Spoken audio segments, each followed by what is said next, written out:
Hey guys, how's it going? Hope you're doing well. My name is Crown, and today I'm going to read you some very interesting stories that I hope that you're gonna love. And now, without further ado, let's go! Hey there, this is my first time posting here, or at least I think it is. I might have forgotten about a previous post, but who knows. Anyway, I've got a story for you about my boss and a company car that I think fits right in with this subreddit. So, I'm a painter by trade. I had just finished my apprenticeship and got my journeyman letter, which is basically a fancy way of saying I completed my training and was now a qualified painter. Now, usually apprentices don't get company cars. That's something you have to wait for even after you become a journeyman. But my boss, let's call him Mr. Entitled, had other plans. One day Mr. Entitled calls me into his office with a smug look on his face. He's sitting there looking all important behind his desk, and he says, "We've got a new car for the company. It's going to be a pool car, but I want you to use it whenever no one else needs it." Now I'm thinking, great, a car I can use, but I should have known better. Nothing's ever that simple with Mr. Entitled, so I ask him, "So will you drive me to work tomorrow so I can take it home then?" "No, it's a pool car. It's to be parked on company ground during nights." I should have seen this coming. Mr. Entitled loves to dangle carrots in front of people's noses, only to yank them away at the last second. But two can play a bad game. I decided right then and there that I was going to follow his rules to the letter. Malicious compliance, here we go. Now, you need to understand something about my job. I usually had a 40 to 60 minute drive to get a job site. That meant I had to be at the company between 5 and 6 in the morning, depending on where I was going that day. We work from 7 a.m. to 4 p.m., so you can imagine how early I had to wake up to make that happen. But remember, Mr. Entitled said the car had to stay on company grounds at night, so I wasn't about to go to the company at the crack of dawn just to drive their precious pool car to the job site. Nope, not happening. For a whole week, I showed up at the company at 7 a.m. sharp, picked up the car and drove to wherever I was supposed to be working that day. Then at 4:30 p.m., I'd drive back to the company, park the car and go home. I knew this wasn't going to fly with Mr. Entitled for long, but I was curious to see how long it would take him to blow his top. It took exactly 1 week. On Friday afternoon, Mr. Entitled calls me into his office again. He's got this red face like he's been holding his breath, and he looks like he's about to explode. He tells me he wants to write me up for not showing up to work. According to him, I have to follow the 8-hour workday rule. Now, I am no pushover. I know my rights and I know the union rules. So I decide to play dumb and push his buttons a little more. You're right. I'll start to leave the car at 4 instead of 4:30. What? No, you're supposed to be at the place at 7 and leave by 4. Well, I drive a pool car. According to the union rules, a pool car is to leave company ground at 7 and be parked by 4. That's the rules, and I have to follow them. You should have seen his face. It was like watching a balloon deflate. He knew he was cornered and there was nothing he could do about it. After a moment of sputtering and turning even redder, if that was even possible, he finally says, "I'll pick you up tomorrow by 6:15. I couldn't help but smile. I had won this round, and we both knew it. Now you'd think this would be the end of it, right? Mr. Entitled learned his lesson and we'd all move on with our lives. But oh no, that's not how entitled people work. They always have to have the last word and always have to feel like they are in control. The next morning, true to his word, Mr. Entitled shows up at my place at 6:15.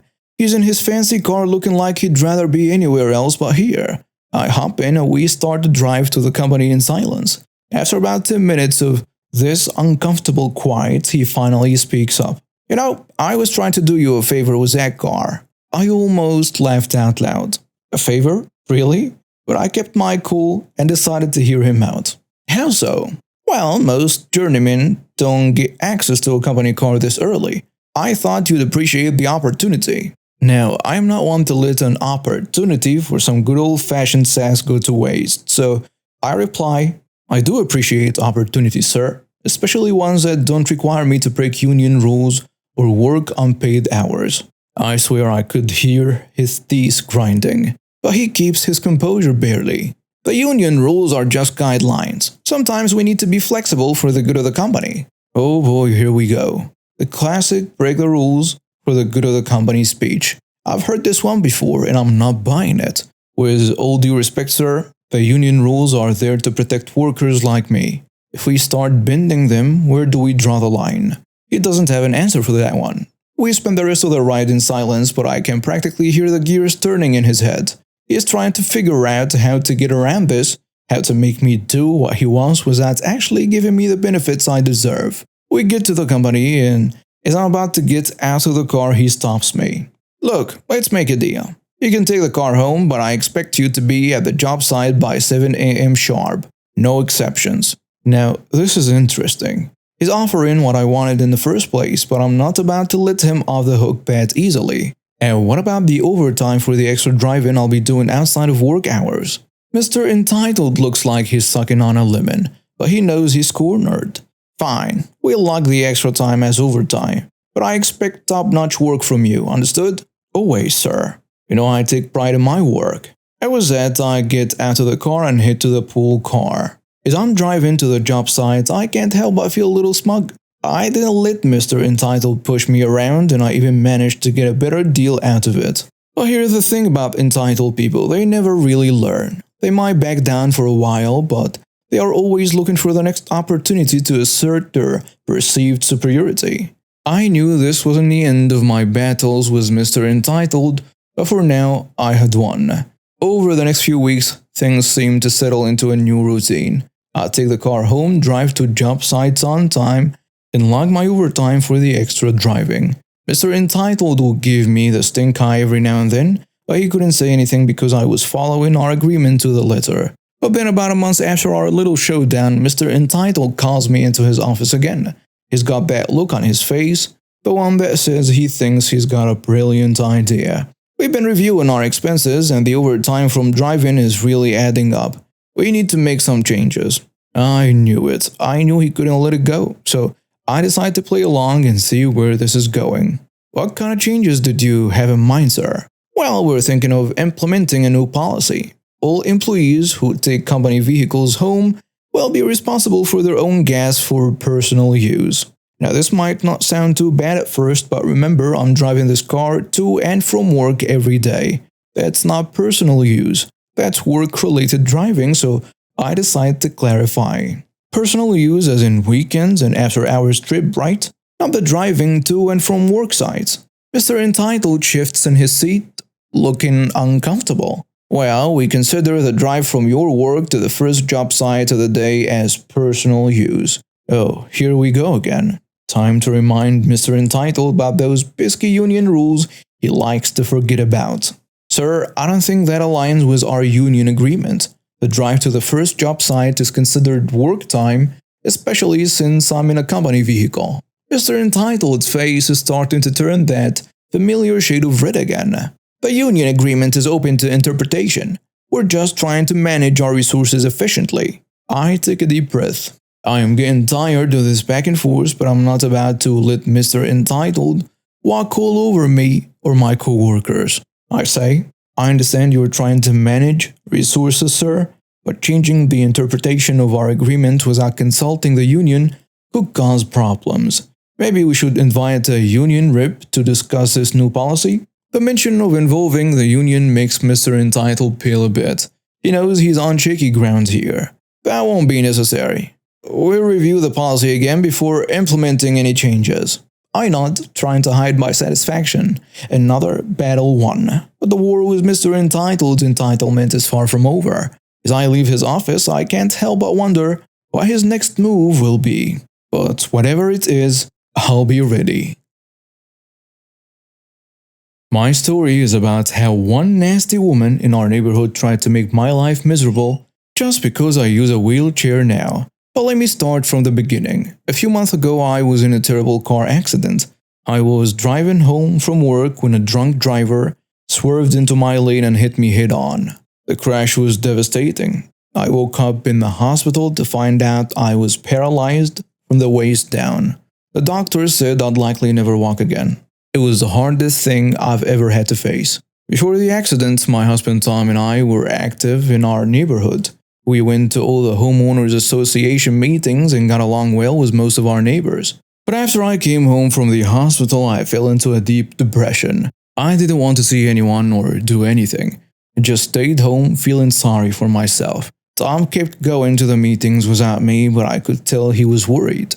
Finally, after a couple of months, I decided I needed to stop wallowing and try to get back to normal life as much as possible. When the next HOA meeting came around, I told Tom I wanted to go with him. He was so happy to see me taking an interest in things again. When we arrived at the meeting, most of our neighbors were really welcoming. They were careful around my wheelchair but were mankind. Everyone except Karen, that is. Karen was on the HOA board and had always been difficult. But now she was openly hostile. She glared at me the whole time and wouldn't even say hello. I tried to brush it off, figuring she was just having a bad day, but it kept happening. Every time I saw Karen around the neighborhood, at the park, in a store, on the sidewalk, she gave me these nasty looks. I told Tom about it, but we agreed it wasn't worth making a big deal over. I had bigger things to worry about than one rude neighbor. That all changed at the next month's meeting. As soon as Tom wheeled me into the room, Karen marched right up to us with a scowl on her face. You shouldn't come to these meetings anymore. Disabled people make me uncomfortable. And it doesn't look good for the neighborhood to have you out in public spaces all the time. You'll drive away new home buyers. I was so stunned. I couldn't even speak. Tom, on the other hand, exploded. How dare you? My wife has every right to be here. Your comfort doesn't trump her rights as a homeowner and human being. Other neighbors jumped in too, yelling at Karen for being so cruel and discriminatory. We ended up leaving early because I was so upset. I cried for hours that night, but after a few days I realized I couldn't let Karen's awful behavior control my life. We ended up leaving early because I was so upset. I cried for hours that night, but after a few days I realized I couldn't let Karen's awful behavior control my life. This was my new reality and I needed to learn to deal with people like her. So when the next morning rolled around, I insisted on going again. And Karen completely lost it when she saw me. I told you never to show your face here again. You're so selfish. I have every right to call security and have you removed right now. Go ahead and try it. I dare you. Karen stormed over to the phone and called for the security guard. My heart was pounding as we waited for him to arrive. Tom looked ready to physically fight anyone who tried to make me leave. When the guard walked in, Karen immediately started screeching at him. This woman needs to be removed immediately. I've already told her she's not welcome in our meetings. The security guard says, Ma'am, what exactly has she done wrong? She's in a wheelchair. I already explained that disabled people make me uncomfortable and look bad for the neighborhood. The guard's face changed as he realized what was happening. He turned to Karen with a stern look. I will not be a part of illegally discriminating against someone with a disability. This woman has done nothing wrong and has every right to be here. I suggest you drop this immediately. Karen's face turned bright red as other neighbors started voicing their support for me. She was getting more and more agitated, and suddenly she grabbed a cup of water off the table and threw it in my face. I gasped in shock as the cold water soaked my shirt. For a split second the room was completely silent. Then Tom snapped. Before I could even process what was happening, he slapped Karen hard across the face. She stumbled backwards and fell to the floor. Karen sat there stunned for a moment, holding her cheek. Then she started shrieking and trying to lunge at Tom. The security guard had to physically restrain her. Someone called the police and we all gave our statements when they arrived. They asked if we wanted to press charges against Karen and we said yes without hesitation. As they put Karen in handcuffs, she was still screaming and yelling. You cannot do this to me. I'm on the HOA board. That man assaulted me. Police officer tells her, Ma'am, you're under arrest for assault and violating the American with Disabilities Act. You have the right to remain silent. Anything you say can well be used against you in a court of law. We watched as they put her in a police car and drove away. I was still in shock over everything that had happened. Tom knelt down next to my wheelchair and took my hand. Are you okay, honey? I'm so sorry about all of this. I know I shouldn't have hit her, but I just couldn't stand by and watch her treat you that way anymore. It's okay, I'm alright. Thank you for standing up for me. Over the next few weeks, we gave more detailed statements to the police and met with the prosecutor. Karen ended up being charged with assault, harassment, and violating disability rights laws. She took a plea deal and was sentenced to community service, a fine, and mandatory sensitivity training. The HOA board sent us a formal, written apology and removed Karen from her position. At the next meeting, the board president made a public statement condemning Karen's actions and reaffirming that I was welcome at all neighborhood events. We want to sincerely apologize for the inexcusable treatment our neighbor received. This kind of discrimination has no place in our community. We are committed to making our neighborhood welcoming and accessible for all residents. It took me a while to feel comfortable going to the meetings again, but slowly, with Tom's support and encouragement from our other neighbors, I started getting more involved again. We even joined the committee working on improving accessibility throughout the neighborhood. Looking back, I'm still amazed at how quickly things escalated with Karen. I never imagined someone could be so blatantly cruel and discriminatory. But I'm grateful for how my husband and community rallied around me. It showed me that for every Karen in the world, there are many more good people willing to stand up against hate and ignorance. I won't pretend it's easy living with a disability. There are still plenty of challenges and bad days, but I refuse to let people like Karen make me feel less worthy or push me out of public spaces. This is my home and my community too. I have just as much right to be here as anyone else.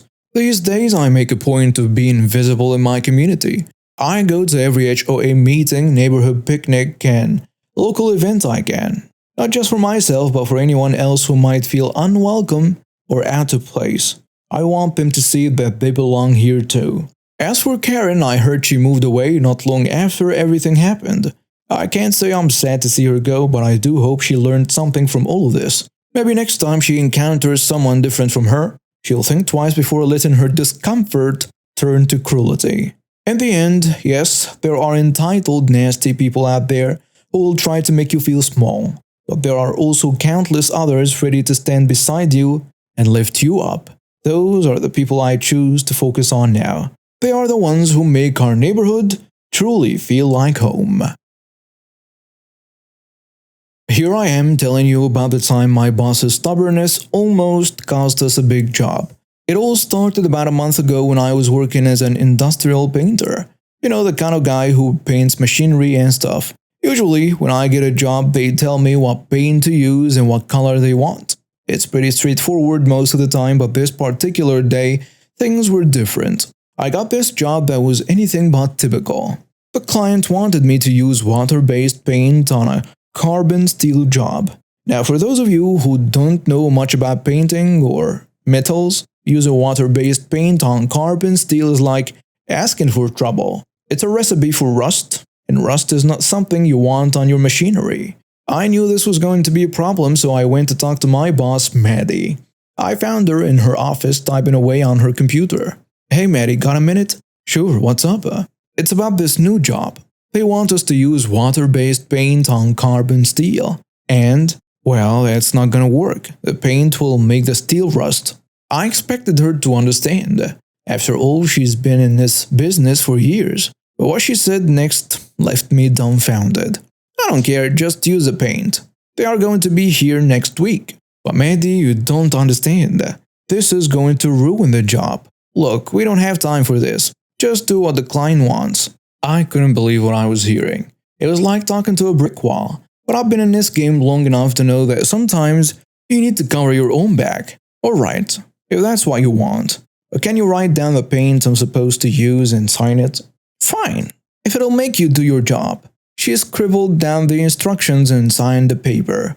I took it, knowing full well this was going to come back to bite us. The next day, I started the prep work. It took me a full day to get everything ready. Then I painted the machinery as instructed. I used the water-based paint on a carbon steel, all the while shaking my head at the disaster I knew was coming. After I finished painting, I left it to dry and cure for a couple of days. The whole time I was just waiting for the other shoe to drop. And boy, did it drop. A week later, Maddie came storming into my work area. Her face was red, and she looked like she was about to explode. What did you do? The job looks horrible. There is rust showing through the metal. I took a deep breath, trying to keep my cool. I've been expecting this, but it didn't make it any easier. I followed your instructions to the letter, Maddie. I told you again and again that water and air will make metal rust. But how could this happen? We've never had this problem before. Well, that's because we've never used water-based paint on carbon steel before. It's basic chemistry. We went back and forth for a while. Maddie tried to blame me, saying I must have done something wrong, but I stood my ground. I showed her the paper she had signed, proving that I had done exactly what she told me to do. Finally, after what felt like hours of arguing, Maddie's shoulders slumped. She realized she had made a mistake. Okay, fine, I was wrong. But how do we fix this? I couldn't help but feel a little satisfied. It's not often the bosses admit they are wrong. Well, the best option is to sandblast it. We need to get all the paint off and then use an oil-based paint. Enamel will be best. That sounds expensive and time-consuming. It is, but it's the only way to fix this mess and give the client a product that won't fall apart on them. Maddie sighed and nodded. She knew I was right this time. Alright, I'll get you the sand you need. Just make sure this doesn't happen again. Trust me, it won't. As long as you listen to me when I say something won't work. And that's how my boss learned to trust my judgment. It was a hard lesson, but sometimes that's what it takes. Since then, whenever I tell her something won't work, she listens. No more water-based paint on carbon steel. You think that will be the end of it, right? Well, not quite. The next day I started the sandblasting process. It's not an easy job, let me tell you. You're basically shooting sand at high speeds to strip off all the paint and rust. It's loud, it's messy, and it takes forever. While I was working on it, Maddie came by to check on the progress, and she looked shocked at the state of the machinery. Is all this really necessary? Yep, we need to get every bit of that water-based paint and rust off before we can start over. How long is this going to take? Probably a couple of days for the sandblasting. Then we need to let it dry completely before we can start painting again. The client is not going to be happy about this delay. Well, they are going to be a lot less happy if their machinery rusts through in a few months. She nodded, finally seeming to understand the gravity of the situation. I'll handle the client. You just focus on fixing this. For the next few days, I worked non-stop on that machinery. Sandblasting, cleaning, prepping for the new paint job. It was exhausting work, but I knew it had to be done right. Finally, after what felt like an eternity, the machinery was ready for painting. This time I used the oil-based enamel paint. It is perfect for metal surfaces because it creates a hard, durable finish that protects against rust and corrosion. As I was finishing up the new paint job, Maddie came by again. She looked at the machinery, then at me. It looks really good. That's because we're doing it the right way this time. Listen, I wanted to apologize. I should have listened to you from the beginning. I was surprised, actually. It's not often you hear a boss apologize. Thanks. I appreciate that. Just remember next time I say something won't work. I know, I'll listen. You're the expert here. After that, things changed at work. Maddie started consulting me more on jobs, especially when it came to unusual requests from clients. She even started sending other painters to me for advice on tricky jobs. The client, by the way, was thrilled with the final result. They had no idea about the drama behind the scenes, and that's exactly how it should be. They got a top-quality paint job that will last for years, and we learned a valuable lesson about communication and trusting expertise. You know, it's funny. Sometimes it takes a disaster to make people realize the value of experience and knowledge. I've been painting industrial machinery for years, and I've seen all kinds of mistakes and mishaps. But this one takes the cake. But hey, at least something good came out of it. Now, whenever there is a question about what paint to use or how to approach a job, Maddie comes to me first. No more last-minute decisions or ignoring expert advice. In this line of work, you can't afford to cut corners or ignore basic signs. Rust doesn't care about deadlines or client requests. It'll happen whether you want it to or not if you don't take the right precautions. So yeah, that's my story. Remember folks, always listen to the experts in their field. It might save you a whole lot of time, money, and headaches in the long run. And if you ever need something painted, make sure you use the right kind of paint. Trust me on this one. My name's Rachel, and I've always prided myself on raising my two boys, Tyler and Adam, to be respectful, especially towards women. But what happened last week has left me questioning everything. It all started when Tyler, who's 21, and Adam, who's 17, went to spend time with their uncles. I've always been pretty laid back about them having a drink or two at home, even though Adam's underage. I figure it's better they learn about alcohol in a safe environment than experiment at some wild party. So when I heard they were drinking at their uncle Tony's place, I wasn't too worried. Tony lives with his fiancée Linda and her 16-year-old daughter Kate. I thought they were in good hands. Boy, was I wrong. The next day, Adam came home looking sheepish. I knew something was up, so I pressed him for details. What he told me made my blood run cold. Adam says, "Mom, we kinda played a prank on Kate last night." "What kind of prank?" I ask. "Well, we were all hanging out and Kate had gone to bed early. Uncle Tony thought it would be funny to wake her up. And we went to the store and bought these huge cream pies. You know, the ones from the bakery downtown." "Go on." "Then we snuck into her room.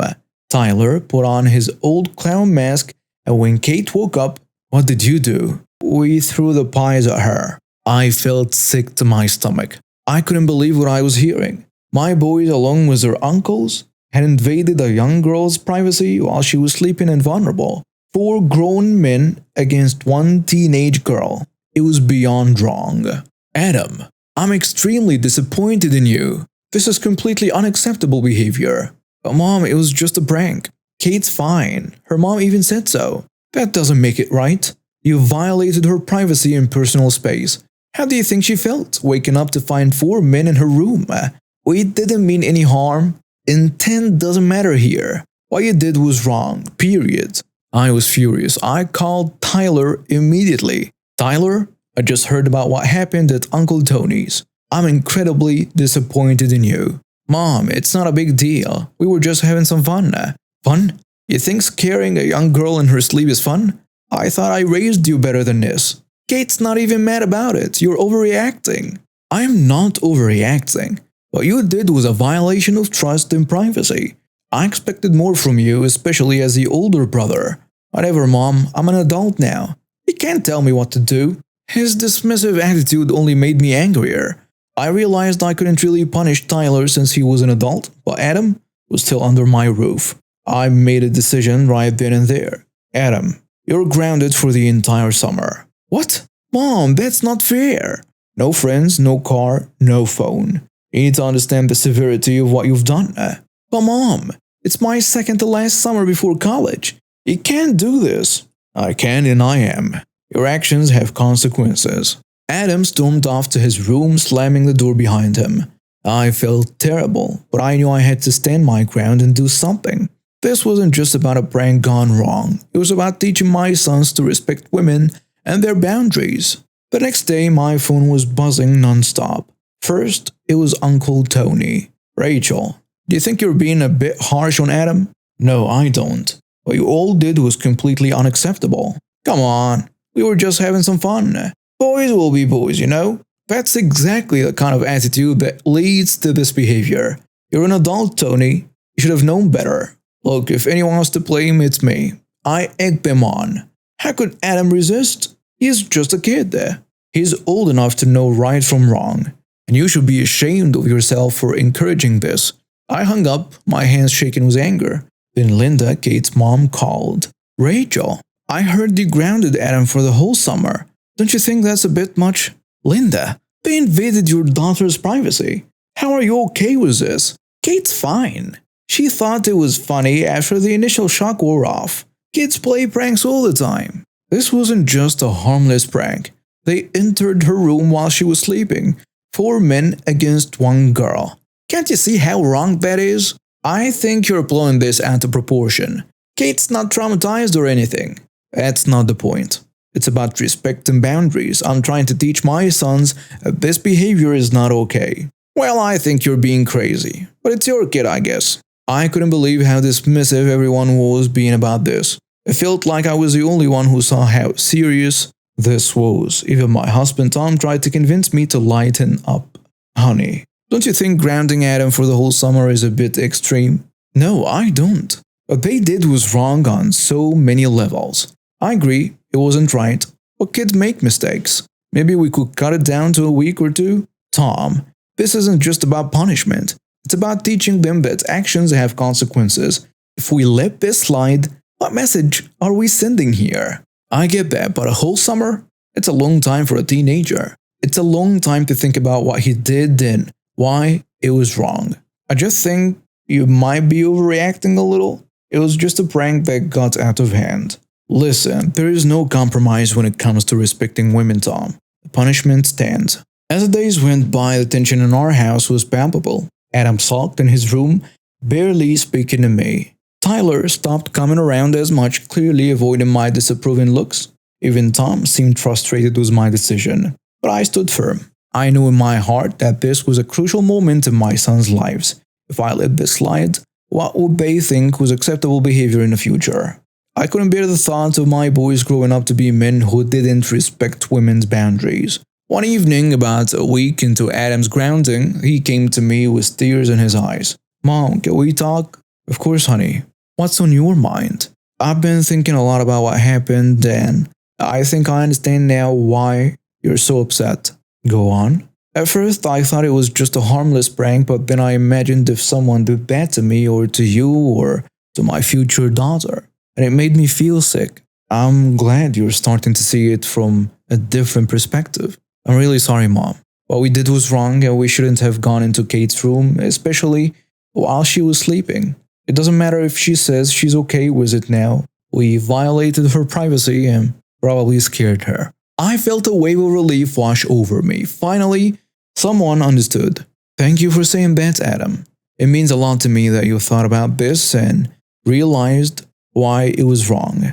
I know I'm still grounded and I accept that. But is there anything I can do to make amends?